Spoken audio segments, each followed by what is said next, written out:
ராஜா உம் பிரசன்னம் போதுமையா, எப்போதும் எனக்கு போதுமையா.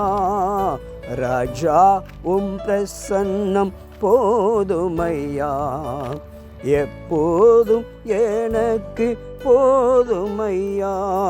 பிரசன்னம் பிரசன்னம் தேவ பிரசன்னம், ஆஹா பிரசன்னம் பிரசன்னம் தேவ பிரசன்னம். இன்னும் உம்மை அறியணுமே, இன்னும் உம்மை அறியணுமே, இன்னும் கிட்டி சேரணுமே, இன்னும் கிட்டி சேரணுமே.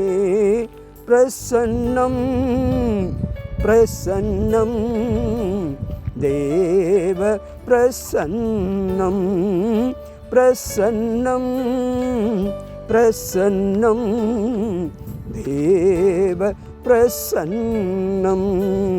ராஜா உம் பிரசன்னம் போதுமையா, எப்போது எனக்கு போதுமையா. ஆமீன். ஆண்டவரே, உங்கள் அன்பு பிள்ளைகளுக்கு உம்முடைய பிரசன்னம் மாத்திரம் போதுமானதப்பா. உங்கள் பிரசன்னம் உங்கள் பிள்ளைகளை நடத்த வேண்டும் ஆண்டவரே.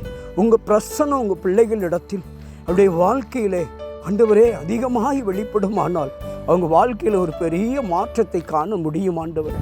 அப்போ அவங்க வாழ்க்கையில் ஒரு பெரிய மாற்றத்தை, ஆசீர்வாதத்தை காண்பதற்கு, விடுதலையை அவர்கள் அதிசீக்கிரத்தில் பெறுவதற்கு உம்முடைய பிரசன்னம் கடந்து வரட்டப்பா. இன்னும் அவர்கள் உம்மை அறிந்து கொள்ளவும் ஆண்டவரே, உம்மிடத்தில் கிட்டி சேரவும் நீங்கள் உதவி செய்யுங்க ஆண்டவரே. உம்மை சார்ந்து பலப்பட, உம்மை சார்ந்து நிற்க நீங்கள் உதவி செய்யுங்க ஆண்டவரே. சோர்ந்து போய் இருக்கிறார்களப்பா, மனம் உடைந்து வாழ்ந்து கொண்டு இருக்கிறார்களப்பா. என் தேவன் உங்கள் பிள்ளைகளை ஸ்திரப்படுத்துவீராக, உங்கள் பிள்ளைகளை பலப்படுத்துங்க ஆண்டவரே. உங்கள் பிரசன்னத்தினால் உங்கள் பிள்ளைகள் ஒவ்வொருவரையும் ஆண்டவரே நீர் நிரப்புவீராக. உங்களுடைய பிரசன்னத்தினாலே நிரப்பி அவர்களை திடப்படுத்துங்க, தைரியப்படுத்துங்கப்பா, சந்தோஷப்படுத்துங்க. துக்கம் சந்தோஷமாய் மாறட்டும் இயேசுவின் நாமத்தில் நல்ல பிதாவே, ஆமேன். நிச்சயமாய் ஆண்டவருடைய பிரசன்னம் உங்களை தாங்கும். God bless you.